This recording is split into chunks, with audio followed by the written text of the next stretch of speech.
할렐루야. 우리 양쪽 옆에 분들과 함께 인사하겠습니다. 주 안에서 행복하세요. 우리 앞뒤로도 한번 인사하겠습니다. 주 안에서 복되시기 바랍니다. 여교사 톰슨과 그의 제자 테디라는 사람이 있었습니다. 테디는 초등학교 5학년이었습니다. 테디는 항상 왕따였습니다. 얼굴은 좀 멍하고요, 멍 때리고 있었죠. 가까이 가면 심하게 냄새가 나서 주변에 친구들이 오지 않았어요. 시험을 보면 채점할 것도 없었습니다. 왜? 맞은 게 없었으니까. 톰슨 선생이 하루는 테디의 시험지를 가지고 채점을 하고 있는 중에 너무 이상했어요. 왜 이렇게 못하지? 그래서 생활기록부를 1학년 때부터 4학년 때까지 생활기록부를 살펴보았습니다. 1학년 때 기록은 이렇게 기록되어 있었습니다. 착한 아이입니다. 미래가 보입니다.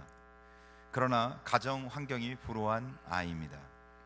2학년 때 기록은 이렇게 기록되어 있었습니다. 조용한 아이입니다. 조금 폐쇄적입니다. 어머니가 불치병을 앓고 있습니다. 3학년 때 기록은 이렇게 기록되어 있습니다. 학업 성취도가 떨어집니다. 금년에 어머니가 돌아가셨습니다. 아버지는 아이에 대해 무관심합니다. 4학년 때 기록에 대해서 이렇게 기록되어 있습니다. 미래가 없습니다.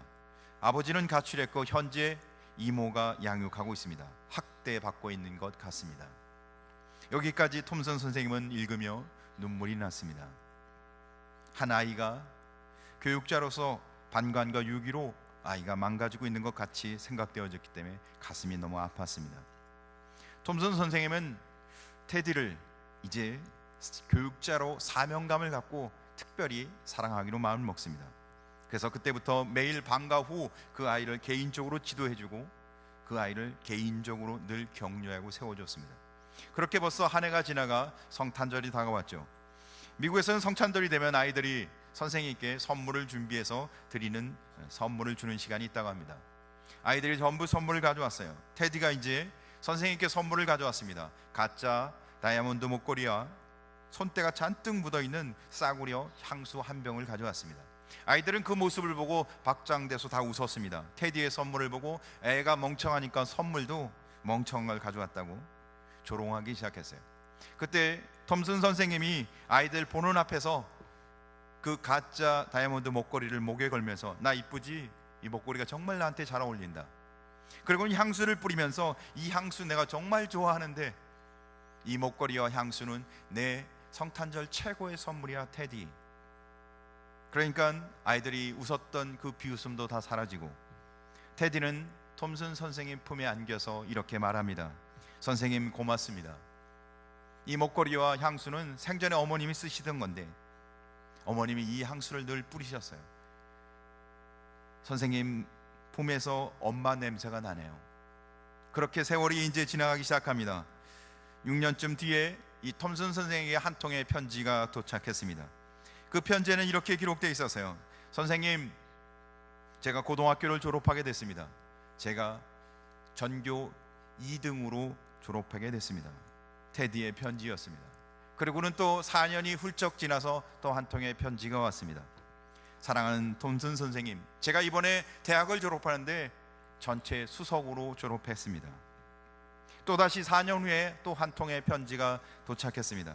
사랑하는 톰슨 선생님, 제가 이제는 의대를 졸업해 의사가 되었는데 이제 결혼을 합니다. 어머니가 일찍 돌아가신 거 아시죠? 결혼식 때 선생님 오셔서 어머니의 자리에 앉아주시면 고맙겠습니다. 선생님은 저의 어머님이십니다. 진정한 위로와 격려가 한 사람의 인생을 바꿔놨습니다. 삶의 용기를 선물했던 것입니다. 위로와 격려가 얼마나 소중한지. 그런데 오늘 성경은 주님이 우리를 위로하고 격려하십니다. 사랑하는 성도 여러분, 아무리 힘들어도 아무리 고통스러워도 주님의 위로와 격려가 있다는 사실을 기억하며 다시 일어나고 소망을 갖고 희망을 갖고 꿈을 갖는 성도 되길 간절히 소원합니다. 그래서 오늘 본문을 통해서 우리는 몇 가지 은혜를 함께 나누고자 합니다. 첫 번째, 격려하시는 주님, 담대하라. 첫 번째 주제는 담대하라는 주님의 격려입니다. 주님은 바울에게 담대하라고 합니다. 바울이 유대 공회에 억울하게 끌려가서 신문을 당합니다. 천부장 영내에 감옥에 갇힙니다. 억울하게. 그런데 그날 밤 주님께서 주의 바울 곁에 서서 이르시되 말씀합니다. 담대하라. 사랑하는 성도 여러분, 주님의 이 위로의 말씀이 들려지는 성도 되길 간절히 소원합니다. 오늘 우리가 아무리 어려운 공경에 처했을지라도 주님은 우리를 격려하고 세우시는, 우리와 함께 하시는 주님인 것을 기억하시길 간절히 소원합니다. 바울은 지금까지 그가 사역하는 중에서 여러 번 주님의 격려와 주님이 함께 하심을 경험합니다. 그래서 여러 군데 성경에 기록되어 있습니다. 첫 번째로 나타나신 주님의 은혜는 다메섹이었습니다. 다메섹에서 바울이 예수님을 핍박하러 가던 중 그가 예수님을 만나고 거기서 회심합니다. 이제 처음 예수를 믿게 되었어요. 그러나 어떻게 해야 할지 당황스러웠죠. 그런데 주님이 바울에게 나타나서 말씀하십니다. 내가 일어나 시내로 들어가라. 내가 행할 것을 내게 이를 자가 있으리라.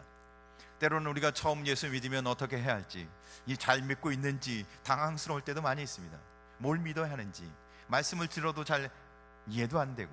그러나 걱정하지 마십시오. 우리가 이제 예배 드리고 예수 믿기 시작하면 주님 우리를 도와주시고 우리와 함께 하시고 우리를 인도하시고 우리에게 은혜 베풀어 주실 줄 믿기 바랍니다. 당하실 필요가 없다는 거예요. 왜? 예수 믿었다는 건 주님이 우리를 도와주시겠다는 뜻인 것입니다. 두 번째로 바울에게 드로아에서 또 주님이 나타나셨습니다. 아시아 지역을 통과해서 이제 어디로 가야 할지 모르는 선택의 기로에 놓였습니다. 고심하고 있을 때 그날 밤 바울에게 예수님이 나타나십니다. 밤에 환상이 바울에게 보이니 마게도냐 사람 하나가 서서 그에게 청하여 이르되 마게도냐로 건너와서 우리를 도우라 하거늘. 밤에 하나님이 꿈에 어디로 가야 할지 길을 알려주십니다. 사랑하는 성도 여러분, 인생을 살아가며 아니면 신앙생활을 하며 내가 어디로 가야 할지 갈림길이 있을 때 우리는 굉장히 답답하죠. 이 길을 선택하여 내가 옳은 건지, 이 길을 선택하여 내가 바른 것인지. 그때 나와 함께 하시는 주님이 나를 인도해 주실 것을 믿고 주님 앞에 나가시길 주님으로 간절히 소원합니다. 세 번째로는 고린도에 있었습니다. 바울이 고린도에서 복음을 전하는데 격렬한 반대가 있었습니다. 사실 우리가 믿음과 신앙을 살아가다 보면 때로는 반대에 부딪히기도 합니다. 어려움을 당하기도 하죠. 근데 그 어려움에 부딪혀 있을 때 주님이 바울에게 말합니다. 밤에 주께서 환상 가운데 바울에게 말씀하시되 두려워하지 말며 침묵하지 말고 말하라. 내가 너와 함께 있음에 어떤 사람도 너를 대적하여 해롭게 할 자가 없을 것이니 이는 이 성중에 내 백성이 많음이라 하시더라. 사랑하는 성도 여러분, 어떠한 어려움이 어떠한 반대에 부딪힐지라도 주님이 나와 함께 하신다면 두려울 것이 없다는 얘기입니다.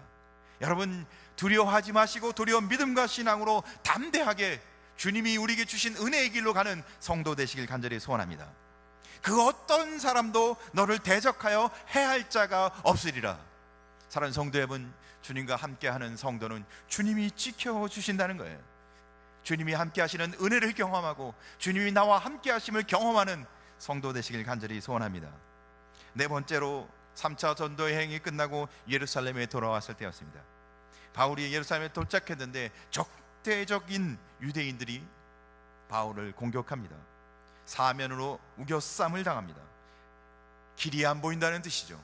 사면으로 우겨쌈을 당하니까.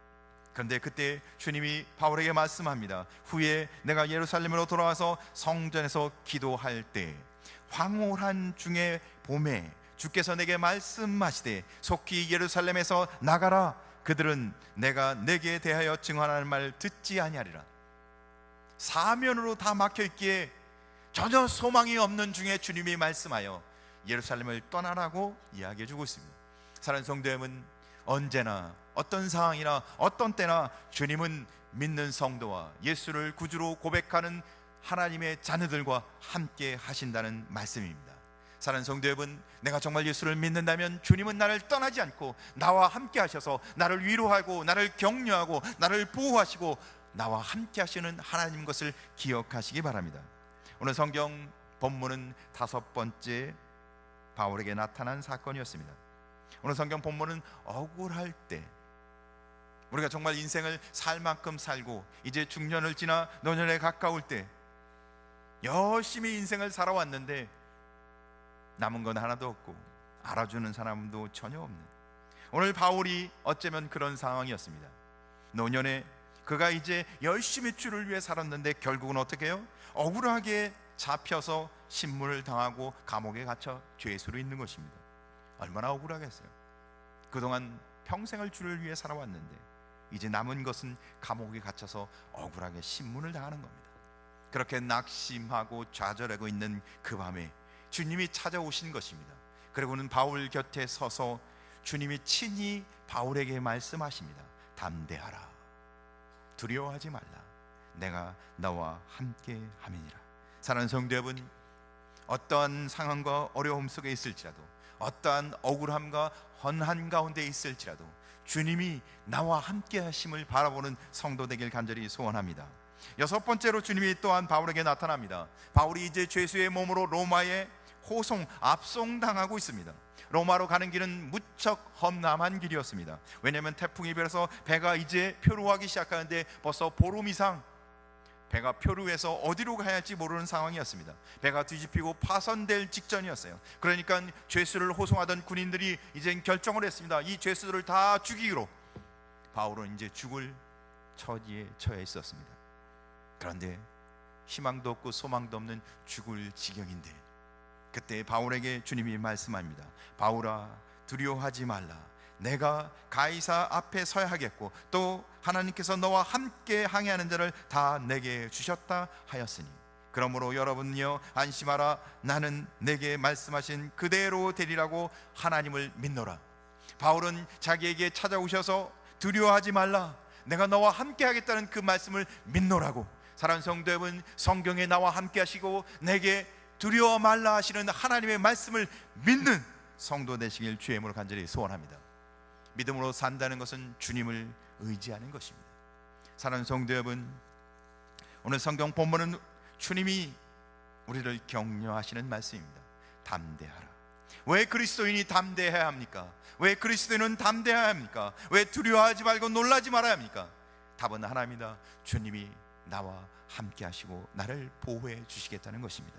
사랑하는 성도 여러분, 전부장 영내의 감옥에 갇혀있던 바울, 이제 재판 결과에 따라서 어떻게 될지, 풀어날지 아니면 더 많은 죄를 짊어져야 할지 그 차가운 돌방에 갇혀있는 바울에게 주님은 담대하라 말씀하시는 겁니다. 두려워하지 말고 놀라지 말라는 겁니다.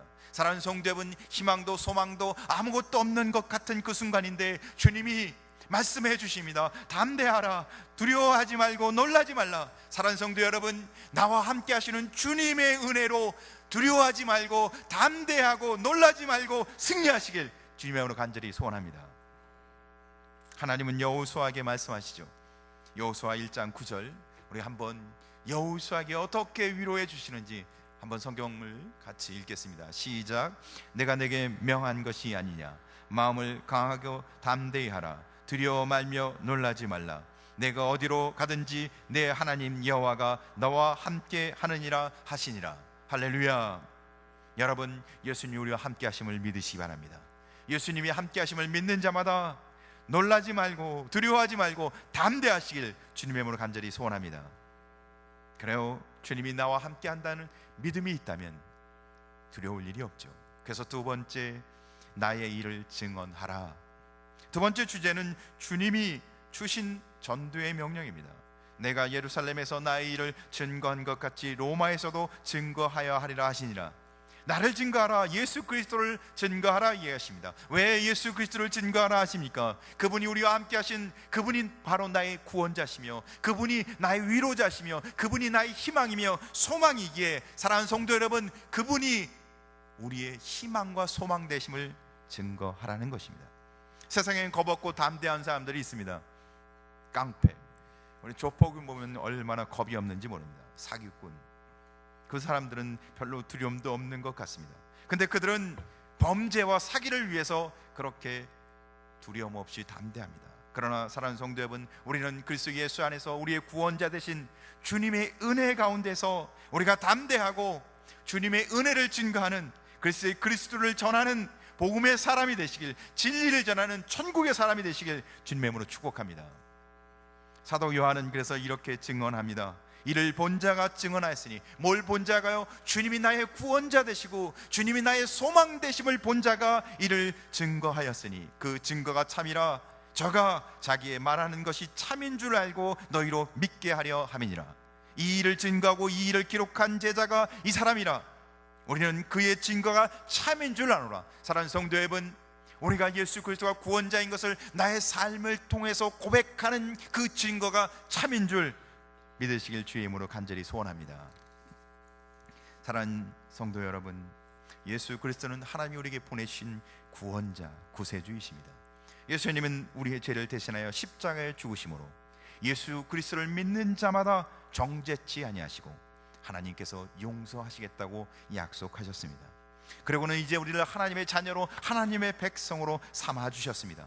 사랑하는 성도 여러분, 예수 그리스도를 믿음으로 죄 용서함을 받고 하나님의 자녀, 하나님의 백성으로 하나님과 함께하는 성도 되시길 간절히 소원합니다. 하나님 우리에게 약속하십니다. 영접하는 자, 곧 그 이름을 믿는 자에게는 하나님의 자녀가 되는 권세를 주셨으니 할렐루야. 여러분, 예수 그리스도를 믿음으로, 믿음만 해서 날마다 승리하시길 간절히 소원합니다. 예수 그리스도를 영접한 자는 하나님의 자녀, 천국 백성, 하나님이 함께하는 백성이라는 것입니다. 예수 그리스도를 영접함으로 영혼의 매임에서 해방되시기 바랍니다. 죄의 매임에서 해방되시기 바랍니다. 저주와 정죄로부터, 지옥의 파멸에서 벗어나는 영혼과 육신이 회복되는 놀라운 은혜가 있길 주님의 이름으로 간절히 소원합니다.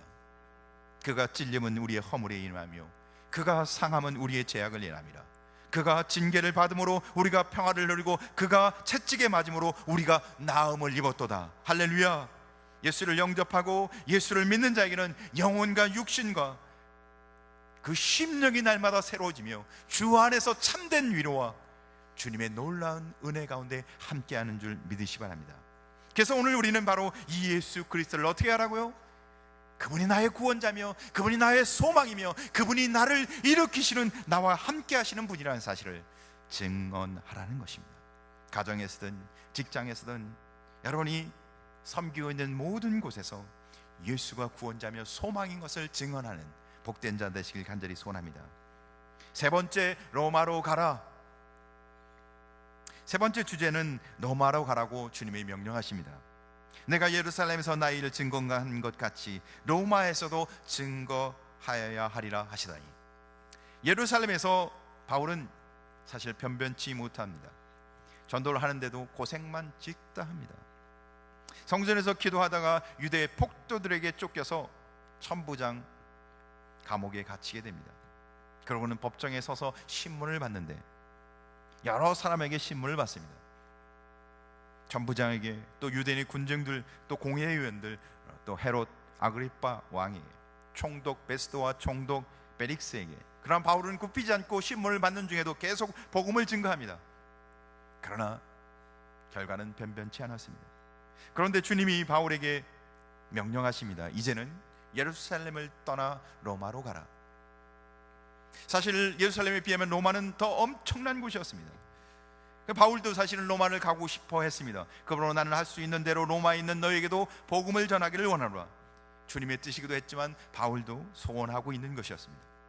그러나 바울은, 유대인이었던 바울이나 유대인들은 로마를 별로 좋아하지 않았습니다. 왜 좋아하지 않아요? 그들은 점령자고 약탈자였습니다. 원수였죠. 유대인들은 로마를 원수로 생각하고 있었습니다. 그런데도 불구하고 로마로 주님은 가라고 하고 바울도 가기를 원했습니다.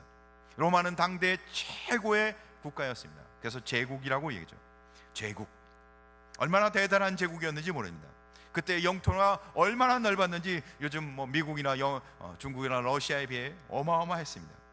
그래서 당시에 로마가 갖고 있던 그 영토를 살펴보면 끝이 없습니다. 스페인, 포르투갈, 아베리반도, 영국, 프랑스, 독일, 서유럽, 남유럽, 북유럽, 흑해, 터키, 아르메니아, 메소포타미아, 아라비아, 아시아, 이집트, 리비아, 알제리, 모로코, 북아프리카, 계속해야 됩니다. 영국 제국의 영토입니다. 그러니까 2000년 전에 아시아, 아프리카, 유럽을 아우르는 대제국이었습니다. 그 어마어마한 대제국 로마, 그 심장부에 바울 단신으로 가서 복음으로 그 로마를 변화시키라는 겁니다. 바울이 이 무모한 도전을 하러 가는 겁니다. 단신으로 할 수 없는 이 무모한 도전, 그거는 할 수 없는 일이야. 그런 건 꿈도 꾸지 마. 우리가 처음 신앙생활하면 신앙이 뭔지, 이게 무슨 말인지 들리지도 않고 어떻게 해야 되는지 막막하기도 하고 그래요. 우리가 이제 좀 신앙생활을 하기 시작하면 헌신도 요구하고 전도도 하라고 하고 믿음 생활을 하는데 이렇게 해야 한다, 저렇게 해야 한다.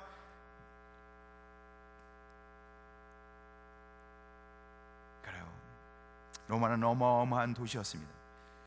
바울 혼자 그런 꿈을 꾼다는 자체가 이상한 일이었죠. 문명의 도시, 당시의 최고의 도시, 또한 그 도시는 복음과는 전혀 관계없는 우상과 환락의 도시, 역사와 전통의 도시. 그런데 감히 바울이 복음이라는 이름 하나로 단신으로 그 로마에 뛰어들어가 복음을 전해야 하는 것입니다. 아마 보통 사람 같으면 절망과 포기하고 말았을 것입니다. 로마 사람들은 신을 믿지 않았어요. 무신론적 사고를 살며 살았습니다. 법과 윤리가 통하지 않는 이익을 위해 사는 사람들입니다. 그들은 물질적 풍요 가운데 쾌락과 향락을 즐기는 사람이었습니다. 권위도 인정되지 않았어요. 막가파 인생도 얼마나 많았는지 몰라요. 자기 자신이 가장 중요한 개인주의였죠. 말초 신경을 자극하는 문화, 기독교 문화와 이 기독교와는 전혀 다른 세상이었다는 겁니다. 돈이 지배하는 윤리, 돈으로는 다 통하는 세상. 그런데 복음 이름 하나로, 바울 단신으로 어떻게 그 로마를 변화시킬 수 있겠어요? 전혀 감당할 수 없는, 결코 할 수 없는 일이었습니다. 어떻게 세상을 바꾼다는 겁니까? 사랑하는 성도 여러분, 이제 내가 곧 예수 믿은 지 한 달도 했는데 어떻게 세상을 변화시키겠습니까? 그러나 바울은 그 무모한 도전에 순종해서 로마로 갑니다. 그리고는 로마가 변합니다. 바울이 로마에 상륙한 지 300년도 되지 않아서 콘스탄틴 황제는 기독교를 로마의 종교로, 공종교로 공인합니다. 그래서 로마는 바뀝니다. 단순히 종교의 자유로, 종교로서 기독교를 선택할 수 있는 자유가 생긴 것이 아니라 이제는 로마에서 적극적으로 믿도록, 그래서 복음의 보장이 되고 이제는 그 복음으로 로마가 변하고, 그래서 주의를 쉬게 하는 제도가 생기고 중첩 같은 결혼 제도가 바뀌고 우상 숭배하는 것이 다 제한되어지고, 한 사람 바울이 복음으로 로마를 전했을 때 세계사가 바뀌고 한 나라의 운명이 바뀌는 역사가 일어났던 것입니다. 그것을 첫 발을 디딜 때는 도저히 할 수 없는 일이죠. 나 같은 사람이 어떻게 그 일을 할까? 사랑하는 성도 여러분, 우리도 도전해야 합니다. 우리에게 로마로 떠나라고 하십니다. 그것이 어딘지 각자의 로마가 있을 것입니다. 그러나 우리는 이렇게 말할 것입니다. 나같이 이제 간 예수 믿은 사람이, 나같이 연약한 사람이, 나같이 믿음이 없는 사람이 내가 무슨 수로, 내가 어떻게 그런 일을 하겠냐고 우리는 스스로 아무것도 할 수 없다고 주저앉을 것입니다. 나는 할 수 없다고 절망감에 나는 전혀 그런 일을 할 수 없는 사람이라고 말할 것입니다. 그러나 성경은 우리에게 말합니다. 내가 하는 것이 아니고, 바울이 하는 것이 아니고, 바울이 그렇게 출발했을 때 누가 하셨다고요? 하나님이 이루셨다고. 사랑하는 성도분, 신앙생활은 내가 하는 것이 아니라 하나님이 나를 통해서 하는 것을 믿는 것입니다. 사랑하는 성도 여러분, 믿음으로 나를 통해서 복음의 역사가 일어날 것을 바라보는 믿음의 삶을 사시길 주의 이름으로 간절히 소원합니다. 오늘 내 앞에 있는 로마는 어디입니까? 불신 가족, 불신 가문입니까? 어떤 이는 내가 20년, 30년, 40년 동안 우리 가족과 살면서 복음을 전하는데 절대 안 된다고 이미 포기합니다. 절대 안 된다고. 그럼요, 절대 안 되죠. 그러나 도전하십시오. 하나님이 하십니다. 요즘 직장에서 무슨 일이 있으면 웃는 돼지를 탁 머리를 잘라다 놓고 고사를 지냅니다. 그런 직장 분위기 안에서 예수 믿으세요? 복음을 전한다는 게 가능할까요? 가능하지 않겠죠.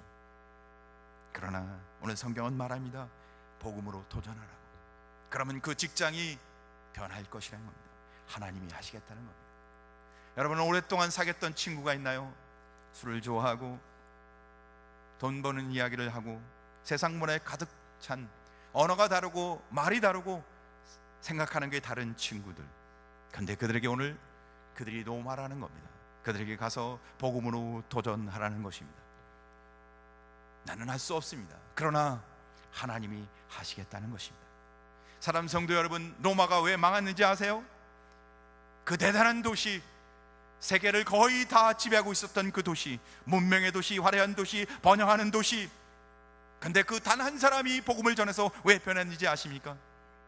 왜 그랬을까요? 외형은 그렇게 화려하고 대단해 보이지만 그 내면은 텅 빈 공허의 도시였기 때문입니다. 우리가 살고 있는 이 세대도 똑같습니다. 겉은 화려하고 대단하고 강한 것 같지만 그 속은 죽어가고 아무것도 아니라는 것입니다. 사랑하는 성도 여러분, 복음은 생명입니다. 복음은 영혼을 살립니다. 복음은 능력입니다.